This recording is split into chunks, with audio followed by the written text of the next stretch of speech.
ساتھ ہی کھڑے ہو کے ہاتھوں کو لہرا کے حافظ حمداللہ کی محبت میں کھڑے ہو کے کہیں کہ اب تشریف لاتے ہیں حضرت مولانا حافظ حمداللہ. میری جان جگر ہے شان سیاست شان جمعیت حافظ حمداللہ. شان جمعیت حافظ حمداللہ. شان جمعیت حافظ حمداللہ. شان جمعیت حافظ حمداللہ.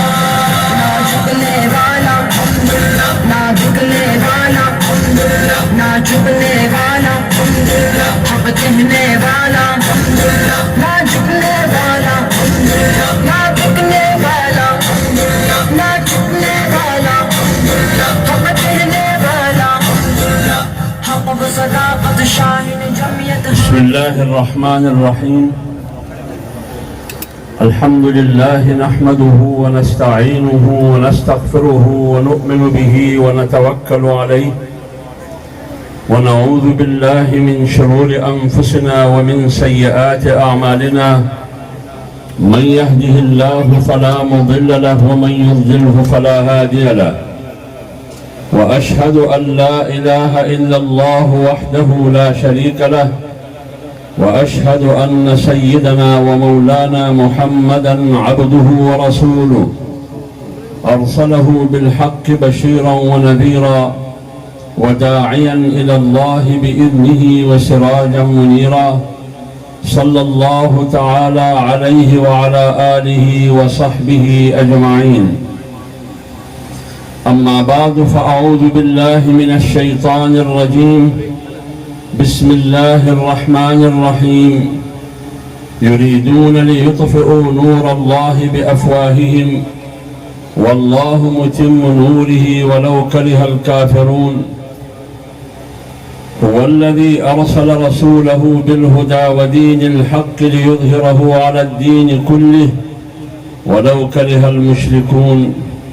صدق الله مولانا العظيم. گرامی صدر جلسہ، اسٹیج پر تشریف فرما اکابرین علماء کرام، جمعیت علماء اسلام ضلع خوشاب کے امیر حضرت مولانا عبداللہ صاحب، ناظم عمومی حاجی عاشق صاحب، مولانا عبدالرزاق صاحب، مفتی سلطان احمد صاحب، مولانا عبدالغفور صاحب، مولانا کلیم اللہ صاحب، جلسہ میں شریک مختلف اطراف سے آئے ہوئے ختم نبوت کی ختم نبوت سے محبت اور عقیدت رکھنے والوں، میرے عزیز بھائیوں اور دوستوں، میں جمعیت علماء اسلام خوشاب تمام کارکنوں، تحصیل کی ذمہ داروں کا تہہ دل سے شکریہ ادا کرتا ہوں کہ آج کے اس عظیم الشان کانفرنس میں مجھے دعوت دے کر عزت بخشی. اللہ تعالیٰ سے دعا ہے کہ اس عظیم الشان کانفرنس کے لیے جس نے بھی محنت کی ہے، سعی اور کوشش کی ہے، اللہ تعالیٰ ان کی محنت کو قبول فرمائے. میرے محترم بھائیوں، میں کوشش کرتا ہوں کہ جلدی مختصر چند الفاظ میں، چند جملوں میں اپنے گزارشات آپ کے سامنے رکھوں. ختم نبوت یہ اساس ہے ایمان کا. جو بھی مسلمان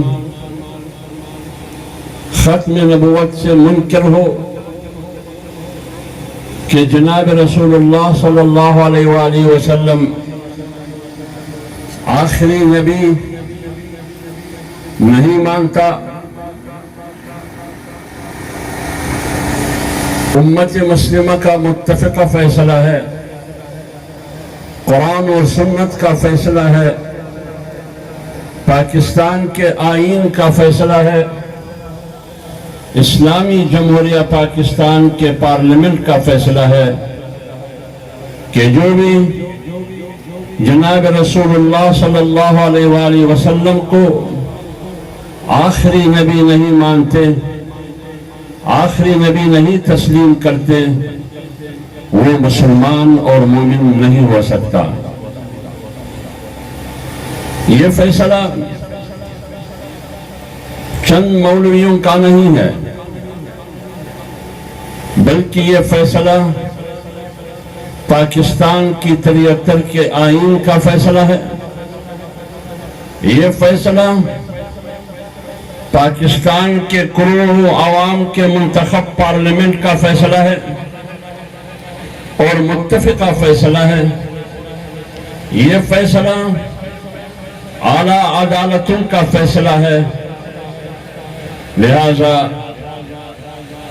ہر حیثیت سے، ہر پہلو سے جو شخص کلمہ لا الہ الا اللہ محمد الرسول اللہ پڑھتا ہو، ان کا عقیدہ یہ ہونا ضروری ہے کہ جناب رسول اللہ صلی اللہ علیہ وآلہ وسلم آخری نبی ہے اور قیامت تک کوئی نبی نہیں آ سکتا۔ لیکن بدقسمتی سے اسلامی جمہوریہ پاکستان میں ہمیں یہ مشکل درپیش ہے کہ پاکستان کے ہر صوبے میں،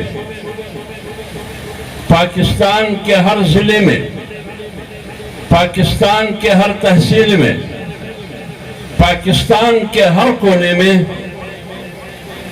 ختم نبوت سے محبت رکھنے والے لوگ، خواہ وہ علماء کرام ہو، خواہ وہ تاجر برادری ہو، خواہ وہ ملازمین ہو، خواہ وہ بیروکریٹ ہو، خواہ وہ مزدور اور کسان ہو، خواہ وہ منبر اور محراب کا مولوی ہو، خواہ وہ خانقاہ کا مولوی ہو، خواہ وہ پارلیمنٹ کا اور پارلیمنٹ سے باہر سیاست کرنے والے اسلام پسند سیاسی قوتیں ہوں، جو بھی طبقہ ہو،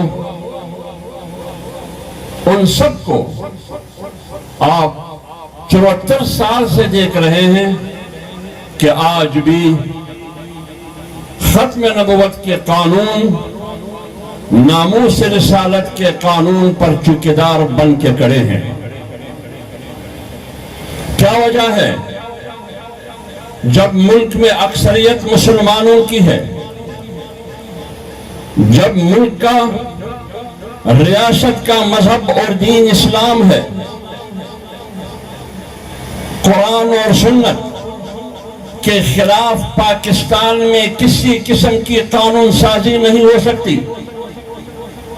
قرآن سپریم لا ہے، پارلیمنٹ کے ماتھے پر کلمہ توحید لا الہ الا اللہ چسپان ہے، پارلیمنٹ کے اندر خواہ وہ قومی اسمبلی ہو یا سینٹ ہو، ان کی چاردیواری میں، ان کی چھتوں پر اللہ اور جناب رسول اللہ صلی اللہ علیہ وآلہ وسلم کی نام ہے، لیکن اس کے باوجود ہم یہ خطرہ محسوس کرتے ہیں حکمرانوں سے، اشرافیہ سے، خواہ وہ اشرافیہ سیاسی ہو یا غیر سیاسی اشرافیہ ہو، بین الاقوامی دباؤ میں، امریکہ، مغرب اور یورپ کی دباؤ میں آ کر وہ ختم نبوت کا قانون ختم کرنے پہ تلے ہوئے ہیں، ناموس رسالت کا قانون ختم کرنے پہ بجر ہیں، اس لیے انہوں نے بار بار کوشش کی ہے کہ 73 کے آئین میں وہ آرٹیکل اور وہ شق امریکہ اور مغرب کی دباؤ میں ختم کر کے اور یہ اجازت دے معاشرے میں کہ جو بھی نبوت کا دعویٰ کرے وہ نبوت کا دعویٰ کر سکتا ہے. لیکن یہ راستہ اگر پارلیمنٹ کے اندر روکا ہے عالمی قوتوں کو، ان کی عزائم کو، ان کے مذموم اہداف اور مقاصد کو کامیاب نہیں ہونے دیا، تو پارلیمنٹ کے اندر یہ کردار اور یہ رول جمعیت علماء اسلام نے ادا کی ہے. اور پارلیمنٹ سے باہر 22 کروڑ عوام نے علماء کے آواز سے آواز ملا کر، ان کی کندھے سے کندھا ملا کر سڑکوں پر نکلتے ہوئے انہوں نے حکمران وقت کے حکمرانوں کا مقابلہ کرتے ہوئے انہوں نے ختم نبوت اور ناموس رسالت کی چوکیداری کا حق ادا کیا ہے. ہم اس جلسے کی توسط سے جمعیت علماء اسلام کی ایک ورکر اور کارکن کی حیثیت سے، پاکستان ڈیموکریٹک موومنٹ کی ایک ترجمان اور ذمہ دار کی حیثیت سے اس پوری جلسہ گاہ کو گواہ بنا کے کہتا ہوں کہ جب تک اس روئے زمین پر اس قسم کے جان نثار ہوں گے، علماء ہوں گے، جمعیت علماء اسلام ہوگی، ختم نبوت پر قربانی دینے والے ایسے نوجوان ہوں گے، کوئی مائی کا لال ختم نبوت کا قانون ختم نہیں کر سکتا.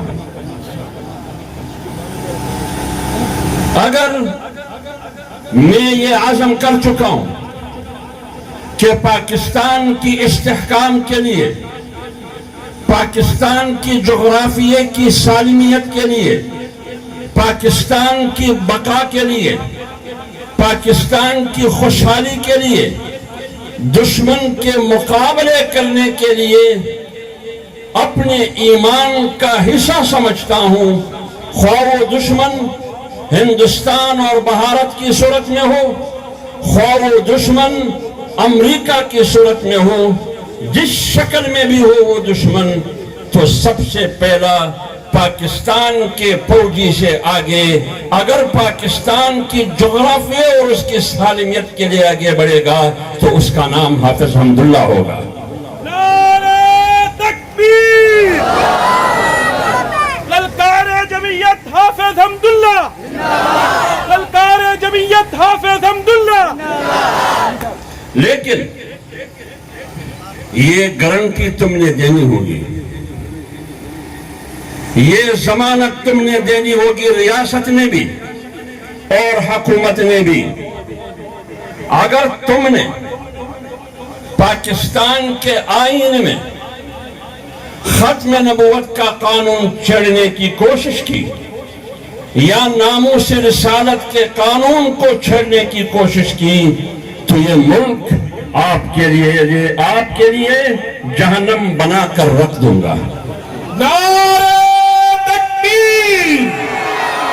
شاہین جمعیت حافظ حمداللہ، تحفظ ختم نبوت، تاجدار ختم نبوت، شان صحابہ حضرت مولانا حافظ حمداللہ، قائد جمعیت حضرت مولانا فضل الرحمان، قائد جمعیت حضرت مولانا فضل الرحمان، جمعیت علماء اسلام، جمعیت علماء اسلام. اگر میں ملک کے لیے، ملک کی دفاع کے لیے قربانی دے سکتا ہوں، جمعیت علماء اسلام کا ہر کارکن ورکر پاکستان کی سالمیت اور بقا کے لیے قربانی دینے کے لیے تیار ہے. دینی مدارس، منبر اور محراب اور خطیب، امام، ائمہ مساجد، خانقاہ کے علماء اور مرشد یہ پاکستان کی جغرافیہ اور سالمیت اور بقا اور استحکام کے لیے قربانی کے لیے تیار ہے، اس کے لیے جان بھی دے سکتا ہے اور مال بھی دے سکتا ہے، تو پھر یہ سن لو، دل کے کان سے سن لو، ختم نبوت کے قانون کے لیے جان بھی دے دیں گے، مال بھی دیں گے اور بچوں کو بھی قربان کریں گے۔ آپ کا یہ نظام نہیں چلے گی کہ تم امریکہ اور FATF کی خوشنودی کے لیے پاکستان کے 22 کروڑ عوام کی پارلیمنٹ میں قانون سازی کر رہے ہو۔ آج ہم کیوں کٹ پتلی حکمران عمران خان کے خلاف ہے؟ کیوں ہم اس کی مخالفت کرتے ہیں؟ آج کیوں پارلیمنٹ کے فیصلوں کو ہم چیلنج کرتے ہیں؟ وہ اس لیے کہ یہ موجودہ حکمران عمران خان کی صورت میں اور اس کی ٹیم پاکستان کے جغرافیہ کے لیے بھی خطرہ ہے۔ عمران خان اور اس کی حکومت پاکستان کی نظریے کے لیے بھی خطرہ ہے، وہ پاکستان کی معیشت کے لیے بھی خطرہ بن چکا ہے۔ اور ریاست کو مضبوط کرنے کے لیے، ریاست کے استحکام کے لیے جس طرح جغرافیے کی استحکام ضروری ہے، جغرافیے کی سالمیت اور بقا ضروری ہے، جغرافیہ کو بٹوارے سے بچانا ضروری اور لازمی ہے، تو پاکستان مضبوط اور خوشحال پاکستان بن سکتا ہے۔ تو اسی طرح جس نظریے کی بنیاد پر پاکستان کو وجود ملا، پاکستان نے روئے زمین پر جنم لیا، وہ نظریہ پاکستان کا مطلب کیا؟ لا الہ الا اللہ۔ پاکستان اس نظریے کی مضبوطی کے بغیر، اس نظریے کی استحکام کے بغیر، اس نظریے کی بقا کے بغیر پاکستان کبھی بھی مستحکم نہیں ہو سکتا اور نہ کبھی مکمل ہو سکتا ہے۔ آج اس ملک میں موجودہ حکومت نے بار بار ختم نبوت کے قانون پر حملہ کرنے کی کوشش کی، بلکہ حملہ کیا۔ آپ لوگوں کو یاد ہوگا ابتدا میں عمران خان نے اپنے کیبنٹ سے یہ منظوری لی کہ پاکستان کے اقتصادی کونسل میں ایک ممبر قادیانی اور مرزائی میاں عاطف ہوں گے۔ اس کی منظوری دی، اس کا نوٹیفیکیشن ہوا، اور پاکستان کا قانون اور آئین کہہ رہا ہے کہ کوئی قادیانی اور مرزائی پاکستان کی کسی بھی قسم کی پوسٹ پر وہ نہیں آ سکتا۔ لیکن جب آپ نے پاکستان کی معیشت ان کے ہاتھ میں تھما دی، ان کے حوالے کیا، یہ پاکستان کی نظریے پر حملہ تھا، یہ پاکستان کی آئین پر حملہ تھا، یہ پاکستان کی پارلیمنٹ کی متفقہ فیصلے پر حملہ تھا، یہ اعلیٰ عدالتوں کی فیصلوں پر حملہ تھا۔ لیکن جب جمعیت علماء اسلام نے پارلیمنٹ میں اور پارلیمنٹ سے باہر عالمی مجلس تحفظ ختم نبوت نے اور ان کارکنوں اور پوری قوم نے ان کا راستہ روکا، تو خود بخود عمران خان مجبور ہو کر اپنے فیصلے کو واپس لے لیا۔ اسی طرح انہوں نے ان کی ایک وفاقی وزیر نے پارلیمنٹ میں باقاعدہ آئینی ترمیمی بل پیش کی، ناموس رسالت اور ختم نبوت کے قانون کو غیر مؤثر بنانے کے لیے، ان کو کمزور اور ختم کرنے کے لیے۔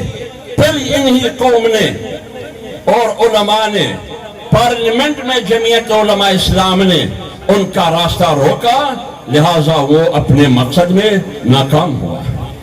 بار بار یہ کوشش کی، انہوں نے اقوام متحدہ کے کہنے پر، موجودہ حکومت نے اقوام متحدہ کے کہنے پر، بین الاقوامی اداروں کے کہنے پر، امریکہ، یورپ اور مغرب کے کہنے پر، financial action task force FATF کے کہنے پر، اور ورلڈ بینک اور IMF اور اقوام متحدہ اور جنرل اسمبلی اور بین الاقوامی انسانی حقوق کی تنظیموں کے کہنے پر پارلیمنٹ میں انہوں نے کوشش کی کہ پاکستان کی 73 کے آئین سے ختم نبوت کا آرٹیکل نکال کر پھینک دے۔ پاکستان کی اس موجودہ حکومت نے کوشش کی، لیکن جمعیت علماء اسلام نے، اس قوم نے، اس علماء نے اس کا راستہ جوان مردی، جرأت اور بہادری کے ساتھ روکا۔ نعرہ تکبیر، تاجدار ختم نبوت، تاجدار ختم نبوت، جمعیت علماء اسلام، جمعیت علماء اسلام، حضرت مولانا حافظ حمداللہ۔ انہوں نے سیٹ اپ کے کہنے پر اس پارلیمنٹ میں، جس پارلیمنٹ کی شناخت میں نے آپ کے سامنے پیش کی، وہ پارلیمنٹ جس پارلیمنٹ نے 73 کا آئین بنایا، اس 73 کی آئین کی وجہ سے آج چاروں صوبوں مل کے فیڈریشن اور وفاق کو مضبوط کر رکھا ہے۔ اس پارلیمنٹ میں انہوں نے کوشش کی کہ ان تمام فیصلوں کو، ان تمام اسلامی دفعات کو، ان تمام 73 کے اسلامی آئینی حقوق کو ایک ایک کر کے ختم کیا جائے، اس لیے کہ امریکہ کو خوش کرنا ہے، اس لیے کہ مغرب اور یورپ کو خوش کرنا ہے، اس لیے کہ فیٹف کا دباؤ ہے، اس لیے کہ بین الاقوامی اداروں اور تنظیموں کا دباؤ ہے۔ لیکن یہ ملک امریکہ کی کالونی نہیں ہے، یہ ملک یورپ اور مغرب کا پولیس اسٹیشن نہیں ہے، یہ ملک 22 کروڑ عوام کا ملک ہے۔ اس ملک میں جب ختم نبوت پر حملے کی کوشش جو بھی کرے گا، ناموس رسالت کے قانون پر حملے کی کوشش جو بھی کرے گا، پھر ملک کے اندر 22 کروڑ عوام، نہ پیپلز پارٹی رہے گی، نہ مسلم لیگ کا کوئی رہے گا، نہ جمعیت علماء اسلام کا کوئی رہے گا، نہ کوئی سیکولر رہے گا، نہ کوئی لبرل رہے گا، نہ کوئی نیشنلسٹ اور قوم پرست رہے گا۔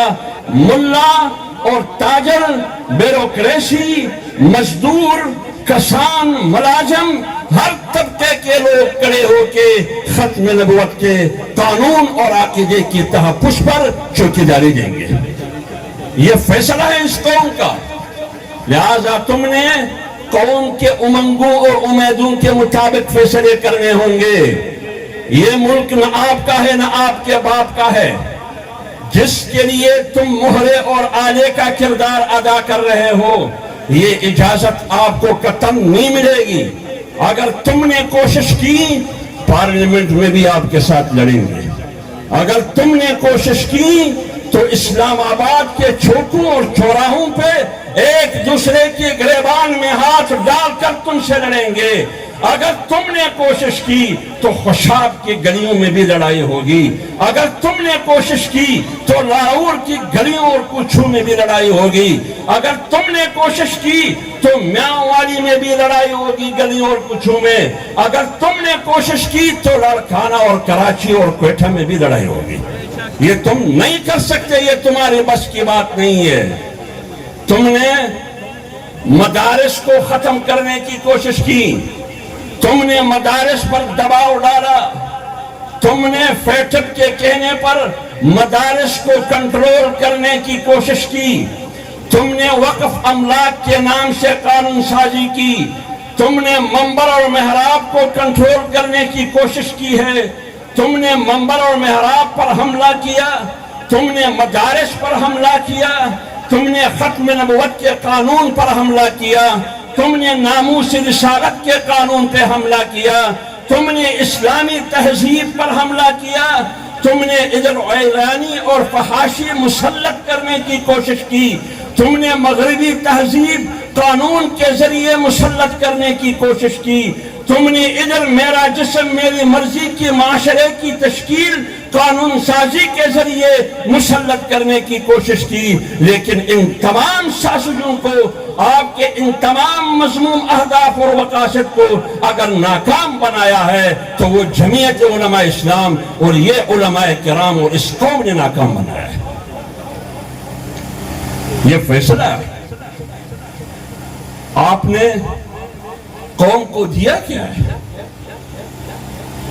تم قوم کو روزگار نہ دے سکے، تم بے روزگاری کا خاتمہ نہ کر سکے، تم نے لوگوں کو نوکریاں دینی تھی، تم نے کہا کہ باہر سے تمام اوورسیز پاکستانی آئیں گے، باہر نوکری کی ضرورت نہیں ہوگی۔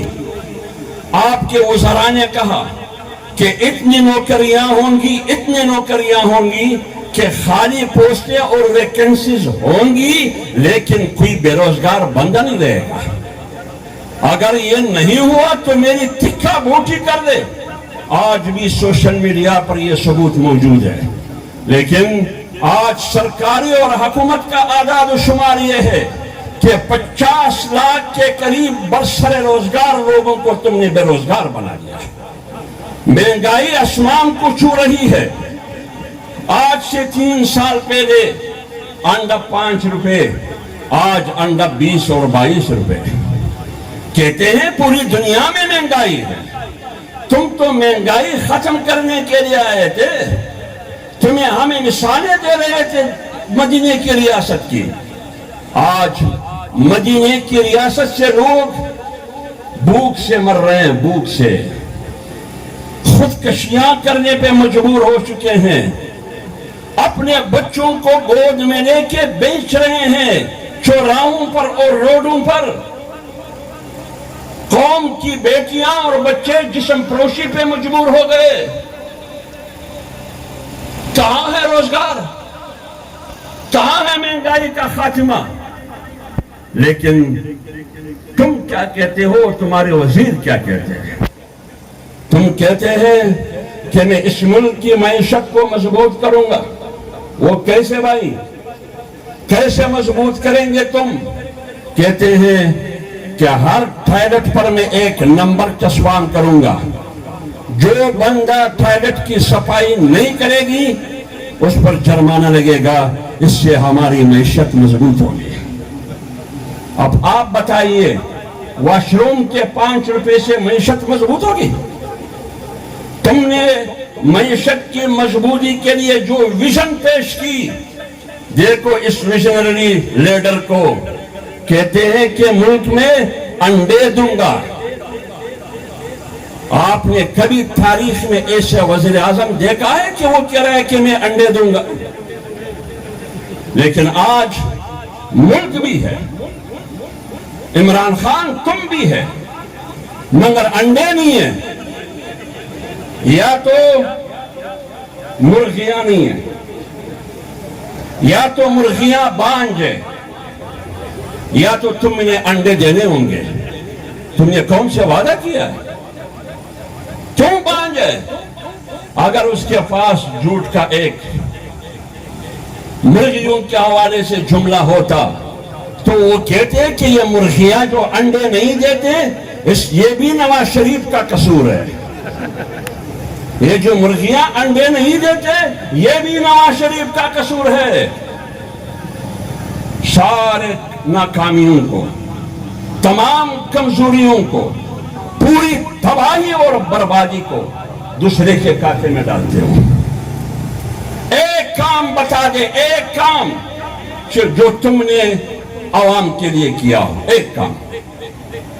ایک آدمی پریشان ہے کہ میں گھر کی کچن کی ضروریات کیسے پوری کر لوں، گھر کی کچن کی ضروریات پوری کر لوں، گیس بجلی بل ادا کروں، یا بچے کو صحت اور تعلیم کے وسائل مہیا کروں۔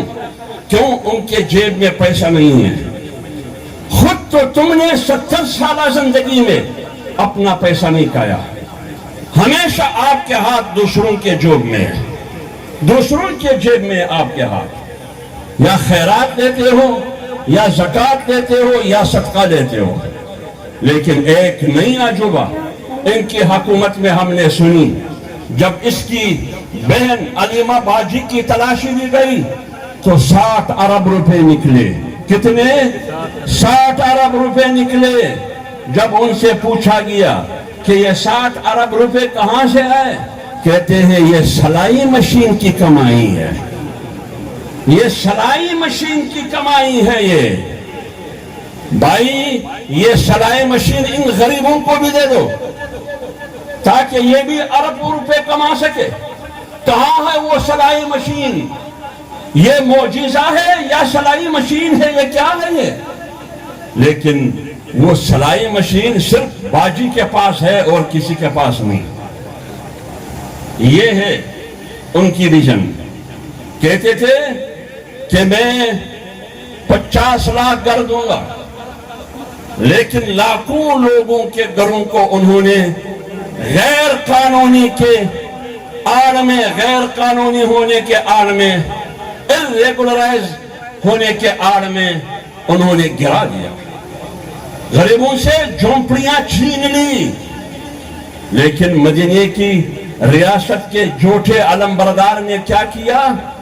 بنی گالہ کے گھر میں رہتے ہیں، 300 کنال کے گھر میں. جب سپریم کورٹ نے پوچھا کہ اس گھر کی دستاویزات دے دیں، کوئی پٹا ہوگا، کوئی فرق، کوئی انتقال آپ کے پاس ہوں گے، کوئی سرٹیفکیٹ ہوگا.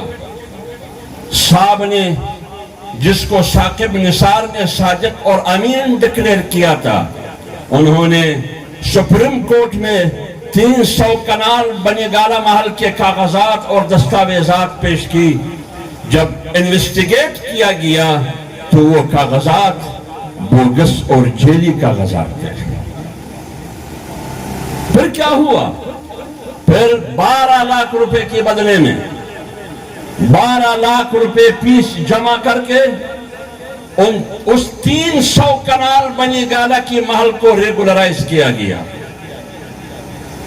300 کنال تو غریبوں کے لیے کیوں یہ قانون نہیں ہے؟ آپ نے تو کہا کہ یہ ایک پاکستان ہوگا، 2 پاکستان نہیں ہوں گے.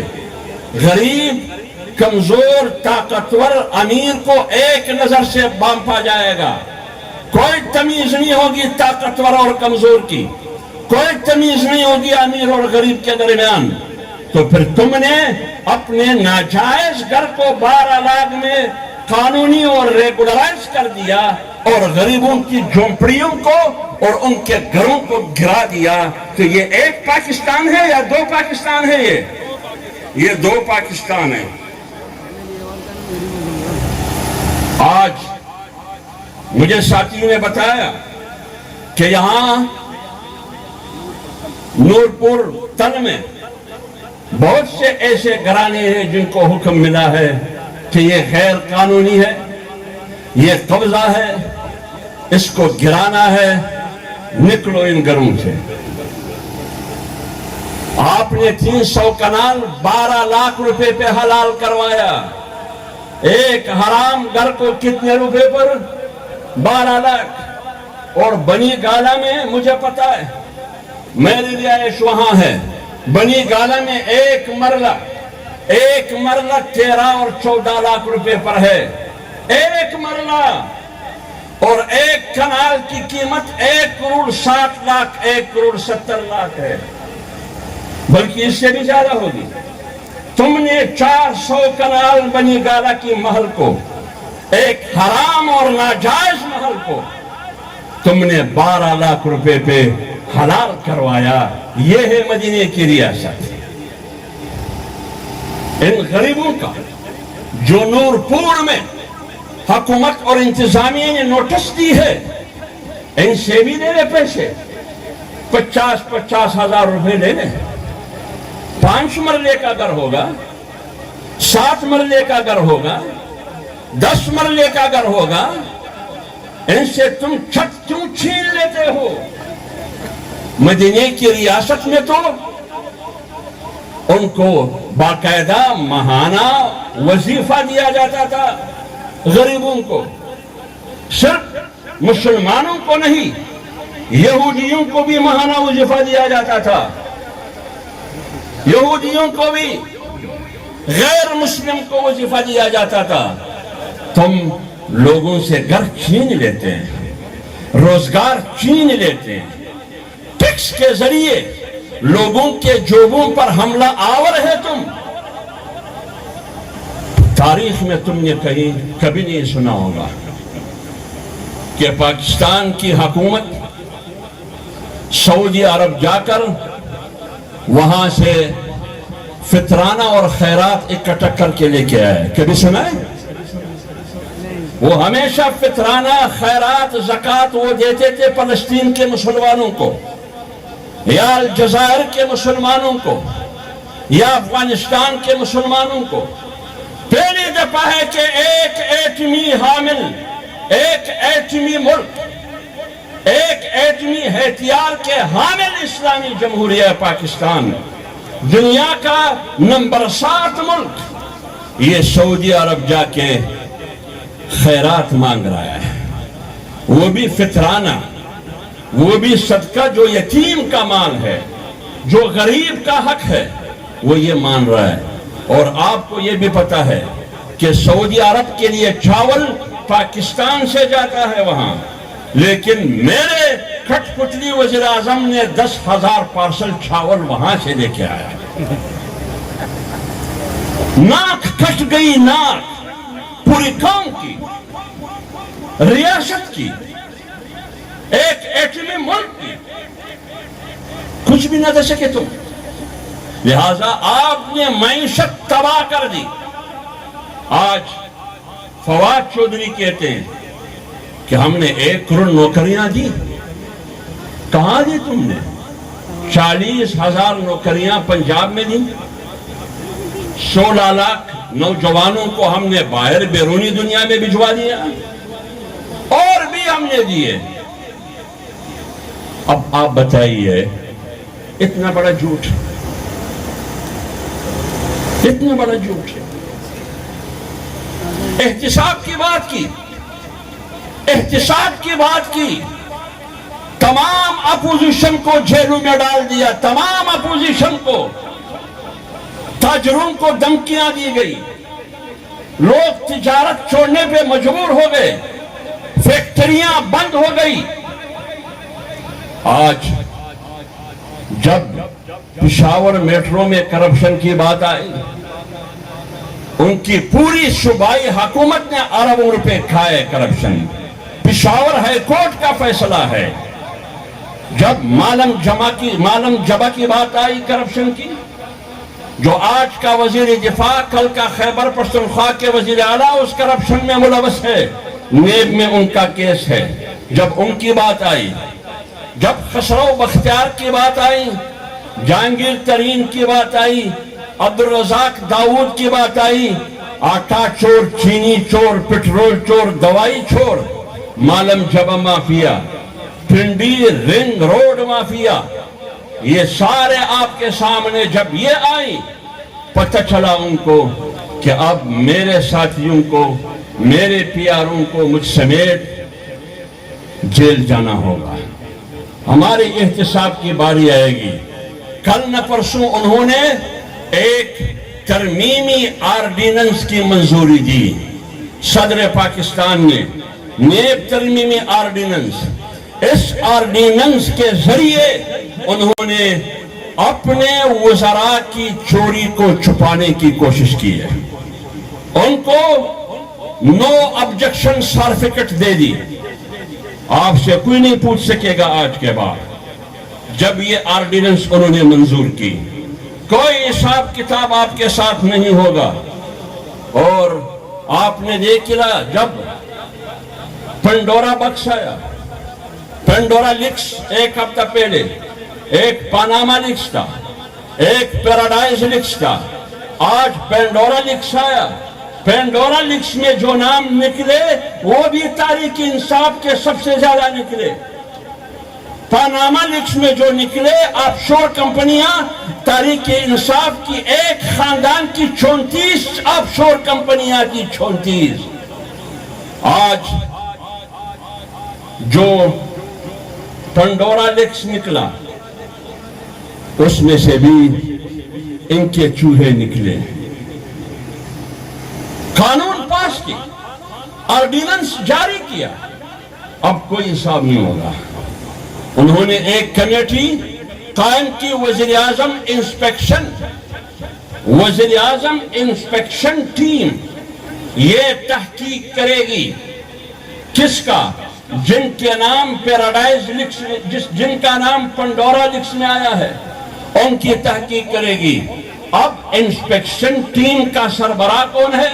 عمران خان۔ آف شور کمپنیاں کس کی ہے؟ ان کی وزراء کی۔ تو انسپیکشن ٹیم عمران خان کی ہے، ان کی نگرانی میں، اور چور آف شور کمپنیوں کی صورت میں ان کی وفاقی وزراء ہے۔ آپ بتاؤ، چوروں کا سربراہ اپنے ماتحت چوروں کا احتساب کر سکتا ہے؟ آپ بلی کو گوشت کا چوکیدار بناؤ تو صبح جب آئیں گے گوشت بھی نہیں رہے گی اور بلی بھی نہیں رہے گی۔ آپ ریوڑ کو، بکریوں کی ریوڑ کو بڑیے کے حوالے کر دیں تو پھر کیا انجام ہوگا؟ یہ ہے ان کا احتساب، یہ ہے ان کا انصاف۔ تم جس طرح معیشت کے لیے خطرہ ہو، اسی طرح تم پاکستان کے اسلامی نظریے کے لیے بھی چیلنج اور خطرہ ہو، تم پاکستان کے جغرافیے کے لیے بھی خطرہ ہو۔ وہ کس طرح؟ قائد اعظم محمد علی جناح نے کہا کہ مقبوضہ جموں کشمیر پاکستان کا شہرگ ہے۔ کہا یعنی کہا جو لوگ تاریخ پہ عبور رکھتے ہیں، قائد اعظم نے کہا کہ مقبوضہ جموں کشمیر پاکستان کا شہرگ ہے۔ یہ جا کے واشنگٹن میں ٹرمپ کے ساتھ بیٹھ کر، وہاں سے جب اسلام آباد ایئرپورٹ پہنچا، ان کے وفاقی وزراء وہاں گئے تو انہوں نے کہا کہ میں نے ایک بار پھر 92 ورلڈ کپ جیسا جیت اور فتح لے کے آیا ہوں۔ کیوں؟ کیا فتح لے کے آئے ہو؟ ٹرمپ نے کہا کہ مقبوضہ جموں کشمیر کے بارے میں سازش کا کردار ادا کروں گا۔ امریکہ نے تو جولان کی پہاڑیوں پہ بھی سازش کا کردار ادا کیا۔ اب جولان کی پہاڑی کہاں ہے؟ کس کے پاس ہے؟ فلسطین کے پاس ہے یا اسرائیل کے پاس ہے؟ اسرائیل کے پاس ہے۔ یہ ہے آپ کا لیڈر جو اپنے آپ کو ملک کا وزیر اعظم کہتے ہیں۔ ایک مہینہ بھی نہیں ہوا، نریندر مودی نے فیصلہ کیا کہ مقبوضہ جموں کشمیر نئی دلی کا حصہ ہے۔ آج کے بعد ان کی مستقل حیثیت ختم کی۔ یہ ہے جغرافیے کو خطرہ، یہ میرا حصہ تھا، کیونکہ قائد اعظم نے کہا کہ یہ میرا شہرگ ہے۔ انہوں نے شہرگ کاٹ کر تم نے نریندر مودی کی جھولی میں پھینک دیا۔ تم جغرافیے کے بھی دشمن ہو، تم ملک کی بقا اور سالمیت کے بھی دشمن ہو۔ میں نے جنرل اسمبلی میں تقریر کی، بس بھائی تقریر سے تو کشمیر آزاد نہیں ہوتا، نہ عدم خاموشی سے کشمیر آزاد ہوتا ہے۔ کشمیر کے لیے ٹیپو سلطان جیسے بہادر کی ضرورت ہے، لیکن تم ٹیپو سلطان بھی نہ نکلے، تم ٹیٹو سلطان نکلے۔ ٹوٹر پہ لڑ رہے ہو، ٹوٹر سلطان نکلے تم نے تو لڑنا چاہیے تھا۔ کیا میں لڑوں؟ کیوں نہیں لڑیں گے تم؟ سفارتی میدان میں بھی تم شکست کھا گئے مقبوضہ جموں کشمیر کے مسئلے پر، سیاسی میدان میں بھی شکست کھا گئے، ہر سطح پر تم نے کشمیر کو نریندر مودی کے حوالے کیا۔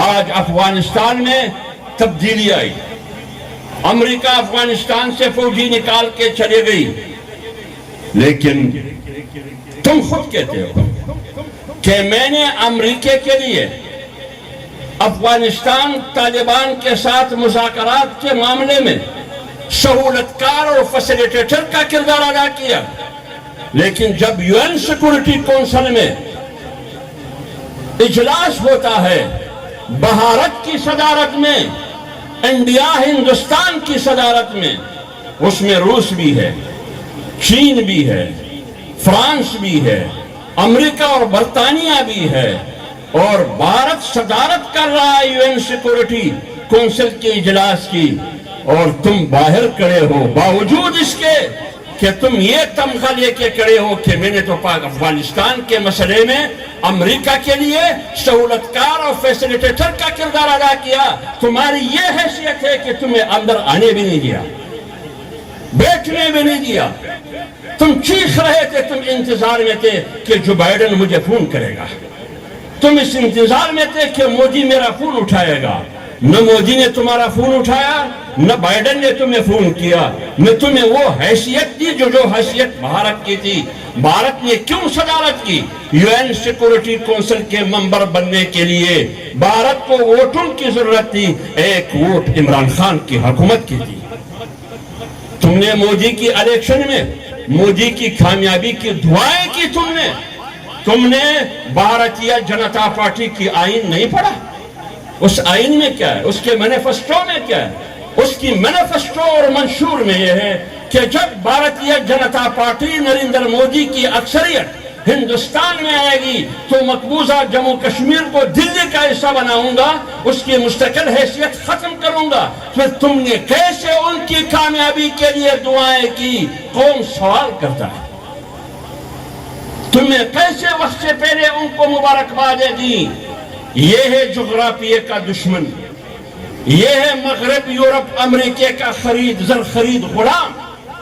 لیکن یہ 22 کروڑ باضمیر اور آزاد قوم کا ملک ہے۔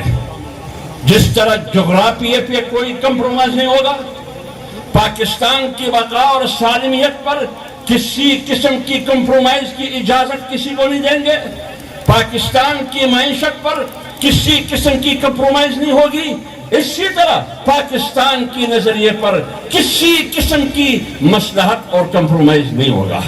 یہ فیصلہ ہے۔ اس لیے آج اس جلسے کی توسط سے، اس کانفرنس کی توسط سے آپ سے ہم یہ عہد لینا چاہتے ہیں کہ ہم ختم نبوت کے قانون کے تحفظ کے لیے چوکیدار بن کے کھڑے رہیں گے۔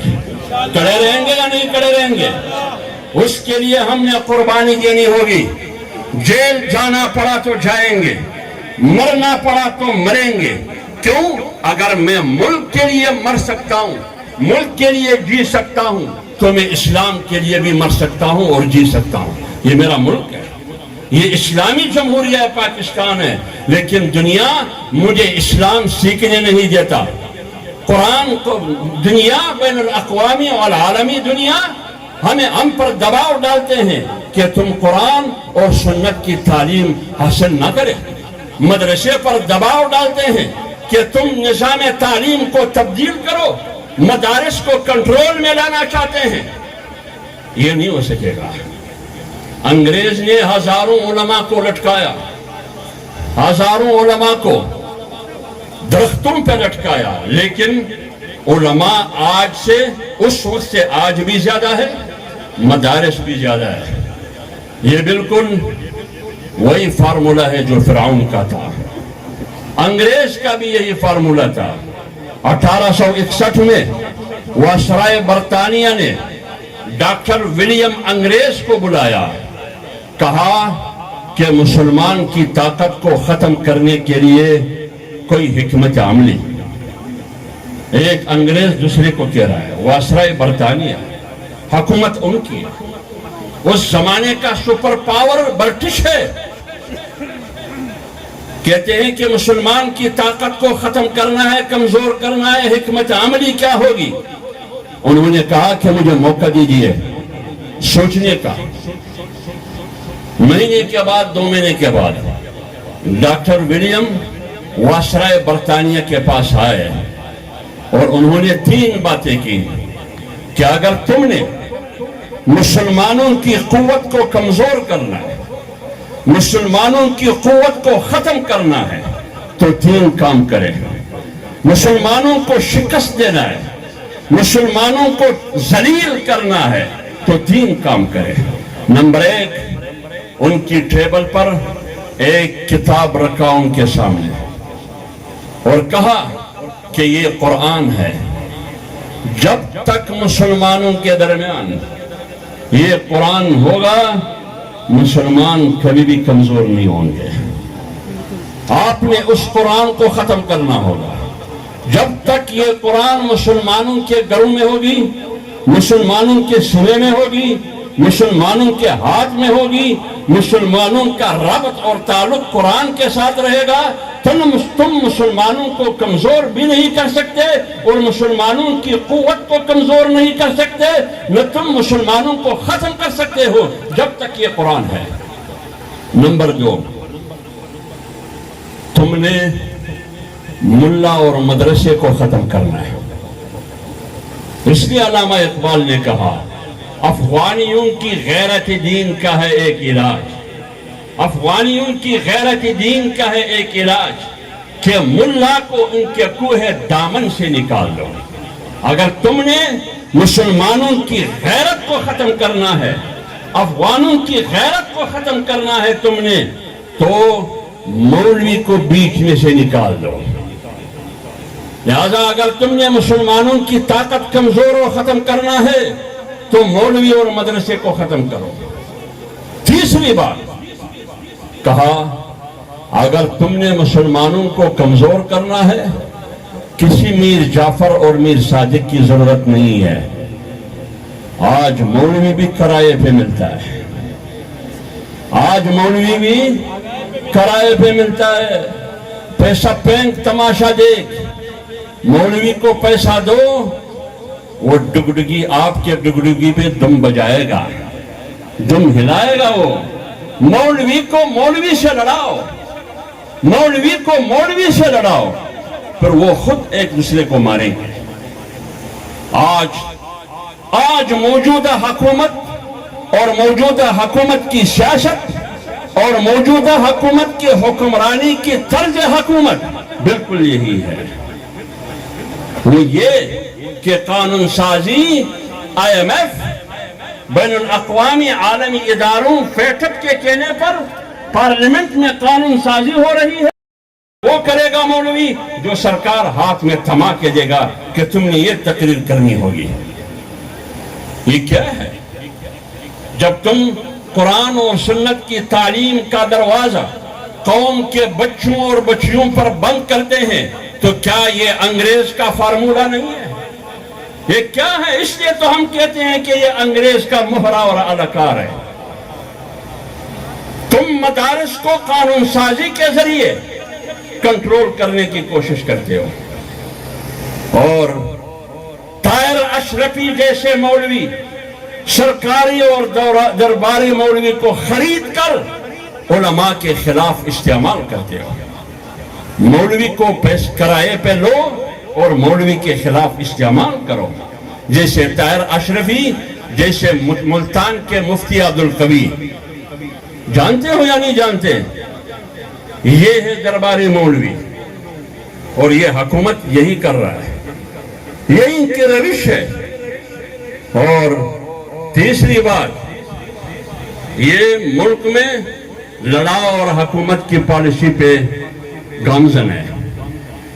ملک میں مدارس کو قوم پر بند کرنے کی کوشش کرتے ہیں اور آپ کی بچی کو, قوم کی بچی کو کمرشلائز کرنے کی کوشش کرتے ہیں.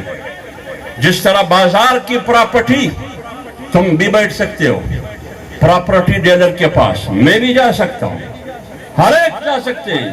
جن میں درجنوں سینکڑوں لوگ پراپرٹی ڈیلر کی دکان میں جا سکتے ہیں. وہ قوم کی بیٹی کو پراپرٹی بنانا چاہتے ہیں, مشترکہ پراپرٹی, ان کو کمرشلائز کرنا چاہتے ہیں. قانون سازی کی کوشش کی انہوں نے تشدد کے نام پر. نتیجہ کیا ہوگا؟ نتیجہ اس قانون سازی کا یہ ہوگا کہ بیٹی باپ کے خلاف FIR کر سکتی ہے, بہو سسر کے خلاف FIR کر سکتی ہے, بہن بھائی کے خلاف FIR کر سکتی ہے, بیوی شوہر کے خلاف FIR کر سکتی ہے. کیوں؟ شوہر کا جرم کیا ہے, بھائی کا جرم کیا ہے, باپ کا جرم کیا ہے, سسر کا جرم کیا ہے؟ جرم یہ کہ انہوں نے مجھ پر تشدد کیا. کیا تم نے مارا, تمہیں پیٹا, تمہیں گھسیٹا؟ نہیں, مجھے غصہ کیا, میں ذہنی طور پر بہت پریشان ہو گئی, میں ڈسائٹ ہو گئی, پوری رات میں نے آرام نہیں کی، پاگل ہو چکی ہوں، اس لیے آج میں نے SHO کا دروازہ کھٹکھٹایا۔ کس کے خلاف؟ باپ کے خلاف۔ کس کے خلاف؟ بھائی کے خلاف۔ کس کے خلاف؟ شوہر کے خلاف۔ کس کے خلاف؟ سسر کے خلاف، ساس کے خلاف۔ مادر پدر آزاد معاشرے تشکیل دینے کے لیے فیٹپ کے کہنے پر، بین الاقوامی تنظیموں کے کہنے پر قانون سازی ہو رہی ہے۔ اس کا راستہ تمہیں پتہ نہیں ہے؟ آپ کے MNA نے نہیں روکا یہ راستہ، آپ کے MNA نے نہیں روکا یہ راستہ۔ اگر روکا ہے تو یہ 5 مولوی نے روکا ہے جس کو تم دین کا ٹھیکیدار کہتے ہو۔ آج وہی مولوی تمہاری بچی اور تمہارے بیٹے پر چوکیداری کر رہا ہے، تمہیں پتہ نہیں ہے۔ حکومت وقت آپ کی قوم کی، آپ کی بیٹی اور قوم کی بیٹی کو کمرشلائز کرنا چاہتے ہیں، ان کو مشترکہ پراپرٹی بنانا چاہتے ہیں، ان کو بازار کا زینت بنانا چاہتے ہیں، ان کو یہ شعور دینا چاہتے ہیں کہ تم آزاد ہو، میرا جسم میری مرضی۔ آزادی کے راستے میں اگر مانے ہیں تو وہ نکاح ہے، نکاح کو بیچ میں سے نکال دو۔ جاؤ کسی دوست کو پکڑو، بوائے اور گرل فرینڈ کا معاشرہ تشکیل دینا چاہتے ہیں۔ اس پوری اجتماع میں ہزاروں لوگ بیٹھے ہیں، ایک آدمی ہاتھ اٹھا کے دیکھے کہ مجھے اسلامی تہذیب پسند نہیں ہے، مجھے لندن، برلن اور واشنگٹن کی عیاشی اور یعنی اور فحاشی پسند ہے۔ نہ ماں کا تصور ہے، نہ بہن کا تصور ہے، نہ سسر کا تصور ہے، نہ خاندان کا تصور ہے، نہ گھر کا تقدس ہے، نہ چار دیواری کا تقدس ہے۔ یہ کسی کو پسند ہے؟ یہ معاشرہ تشکیل دیا ہے۔ اس کے راستے میں اگر رکاوٹ ہے، بابا تم تو کاروبار کرتے ہیں، کروڑوں اربوں کے کاروبار، تم تو فیکٹری میں بیٹھے ہو، ایئر کنڈیشن کمرے میں۔ آپ کی بیٹی، آپ کی بہو کی جنگ یہ غریب مولوی لڑ رہا ہے، غریب مولوی۔ تمہیں داد دینی چاہیے مولوی کو، تم نے اپنے MNA کو منہ پر 10 تھپڑ مارنا چاہیے، رات کو بھی اور صبح بھی، ورنہ پھر ہمیں مارنا پڑے گا۔ اس لیے یہ ملک اسلامی ہے، اس میں مغربی تہذیب کی اجازت نہیں دی جائے گی۔ یہ ملک اسلامی ہے، اس ملک میں مادر پدر آزاد معاشرے کی تشکیل کی اجازت نہیں ہوگی۔ یہ ملک اسلامی ہے، 22 کروڑ مسلمانوں کی ہے۔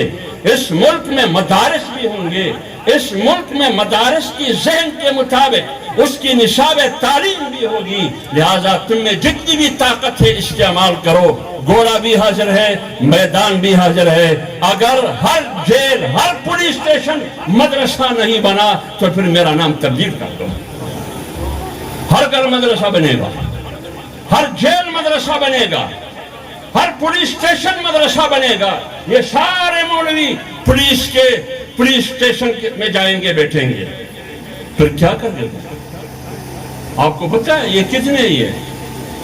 50 لاکھ تو صرف طلبہ ہے، 1 کروڑ کے لگ بھگ، اور 1 کروڑ کے لگ بھگ مولوی ہیں، اور ہر مولوی کے 9 10 8 بیٹے ہیں، اور ہم مولوی کے کم سے کم 2 بیویاں ہیں۔ یہ سارے جیلوں میں جائیں گے۔ کیا تم پینے کے پانی دے سکتے ہو؟ کیا تم وضو کے لیے پانی دے سکتے ہو؟ کیا تم کھانا کھلا سکتے ہو؟ خود چیخیں گے، یہ خود روئیں گے کہ خدا کے لیے مولوی جاؤ، میری جان چھوڑ۔ یہ ہے بنیادی صورتحال۔ اس لیے ہم نے پاکستان ڈیموکریٹک موومنٹ، جس کو PDM کہا جاتا ہے، 8 جماعتوں نے فیصلہ کیا ہے کہ اس ملک کو مہنگائی سے نجات دلانا ہے تو عمران کا خاتمہ ضروری ہے سیاسی طور پر۔ اگر اس ملک کو بے روزگاری ختم کرنا ہے تو عمران کا خاتمہ ضروری ہے ان کی حکومت کا سیاسی طور پر۔ اگر اس ملک کو مضبوط کرنا ہے جغرافیے کے لحاظ سے تو عمران کی سیاست اور ان کی حکومت کا خاتمہ ضروری ہے۔ اگر اس ملک میں جمہوریت چاہتے ہو تو عمران کی سیاست اور حکومت کا خاتمہ لازمی اور ضروری ہے. قوم کو نجات دلانا اس نحوست اس لعنت سے ضروری ہے. اگر اس ملک کو مضبوط معیشت دینی ہے تو عمران کی سیاست اور حکومت سے خاتمہ ضروری ہے. اگر اس ملک میں قوم کو مہنگائی اور بے روزگاری سے نجات دلانا ہے تو عمران کی سیاست اور حکومت سے خاتمہ اور نجات دلانا قوم کا ضروری ہے. اگر اس ملک میں مدارس کو تحفظ دینا ہے تو اس حکمران سے نجات دلانا ضروری ہے. اگر اس ملک میں ختم نبوت کے قانون اور ناموس رسالت کے قانون اور قوم کی بچی کی عزت اور ناموس کی تحفظ کرنی ہے تو عمران کے سیاسی خاتمہ اور ان کی حکومت کا خاتمہ ضروری ہے. اور پی ڈی ایم نے مولانا فضل الرحمان صاحب کی قیادت میں 8 جماعتوں سے مل کے کروڑوں لوگوں کی نمائندگی کرتے ہوئے نکلے ہیں میدان میں. لہٰذا آپ ساتھ دے تاکہ قوم کو مہنگائی سے نجات ملے. آپ ساتھ دے تاکہ قوم کو بے روزگاری سے نجات ملے. آپ ساتھ دے کہ یہ ملک حقیقی اسلامی ملک بنے. آپ ساتھ دے کہ یہ ملک حقیقی جمہوری ملک بنے. آپ ساتھ دے کہ یہ ملک پاکستان قائد اعظم کا پاکستان بنے. آپ ساتھ دے کہ فیصلے پارلیمنٹ میں ہو، عوام کرے. اس لیے آپ نے ساتھ دینا ہوگا. کیا ساتھ دیں گے یا نہیں دیں گے؟ آپ نے تو کہا کہ مولانا فضل الرحمان 12واں کھلاڑی ہے. کیا کہا؟ مولانا فضل الرحمان کیا ہے؟ 12واں کھلاڑی ہے. آج مولانا کھلاڑیوں کا کپتان ہے، پی ڈی ایم کا کپتان ہے. آج وہ اس پی ڈی ایم میں نواز شریف بھی ہے، اس پی ڈی ایم میں مروان نواز بھی ہے، اس پی ڈی ایم میں شہباز شریف بھی ہے، اس میں محمود خان بھی ہے، اس میں ڈاکٹر عبد المالک بلوچ بھی ہے، اس میں مولانا شاہ احمد نورانی کا بیٹا بھی ہے، اس میں پروفیسر ساجد میر بھی ہے. گلدستہ ہے، گلدستہ، جس میں نیشنلسٹ بھی ہے، جس میں بریلوی بھی ہے، جس میں دیوبندی بھی ہے، جس میں مقلد بھی ہے، جس میں غیر مقلد بھی ہے، جس میں چھوٹی پارٹیاں بھی ہے، بڑی پارٹیاں بھی ہے. کروڑوں ووٹوں کی نمائندگی کرتے ہوئے آج غریب کی زبان بن چکی ہے. غریب کی زبان بن چکی ہے، آج اس کی آواز بن چکی ہے. لہذا اس کی آواز میں آواز دے کر، اس کی کندھے سے کندھا ملا کر نکلو مہنگائی کے خلاف، نکلو بے روزگاری کے خلاف، نکلو اس نحوست کے خلاف، نکلو اس لعنت کے خلاف. اسلامی جمہوری پاکستان، حقیقی اسلامی، حقیقی جمہوری قائد اعظم کا پاکستان بنانے کے لیے اللہ تعالی ہمیں اور آپ سب کو توفیق عطا فرمائے. وما علینا الا البلاغ.